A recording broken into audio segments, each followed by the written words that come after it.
Hello mga kasakol, for today's episode magluluto naman tayo ng adobong pusit at ito naman ang ating mumukbangin. Una, nagpainit lang ako ng kawali, tapos lalagyan ko lang yan ng mantika at igigisa natin yung bawang, hahaluin ng kaunti, sibuyas at saka yung luya. Tapos hahaluin lang ulit and isasabay na natin yung kamatis. Haluin lang ulit natin yan. At kapag medyo malambot ng kamatis, pwede natin ilagay yung pusit. Lagyan natin ng paminta, toyo, magic sarap, suka, at saka hahaluin lang natin. And then takpan hanggang sa lumambot yung pusit. At kapag luto na yung pusit, ilagay na natin yung sili. And then ihihiwalay ko lang yung pusit dahil paiigahin natin yung sabaw. At kapag medyo iga na, ayan, ilalagay ko na ulit yung pusit. And then hahaluin ko lang ng kaunti yan. At mga kasakol, alam nyo na kung anong kasunod yan. Mukbangan na. Sa mga kasakol, ito yung ating nilutong adobong pusit. Nag-adobo po ulit ako dahil napaibig ako sa pusit. Yan. Pero bago natin simulan sa kulin ito, magdasal po muna tayo. Bless us, O Lord, in this day gift which we are about to receive from thy bounty through Christ our Lord. Amen. Ano pang hinihintay natin? Attack! Sarap po.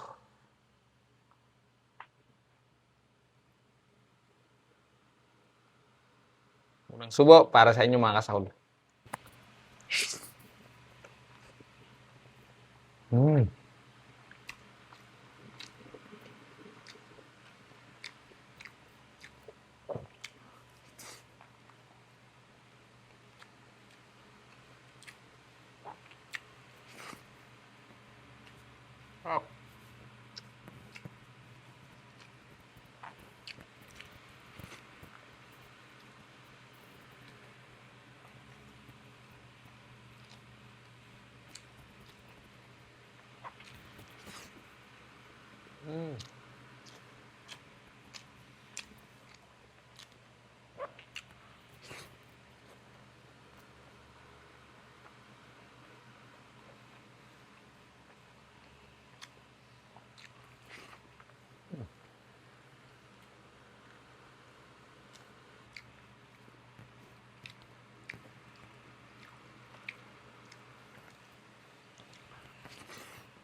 Sarap.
Sa mga gusto pong makatikim ng bulalo at kayo nasa Quezon City, ayan, bisitahin niyo po ang Kuya Jigs Bulalo located sa 150 Matatag Street, Barangay Central, Diliman, Quezon City. Likod lang po kami ng Quezon City Hall. Ayan. And again, marami pong salamat sa lahat ng nanonood sa Jigs TVE and sa lahat po ng aking followers, subscribers sa TikTok, sa Facebook, and YouTube. Marami pong salamat sa inyong walang sawang pag-subscribe.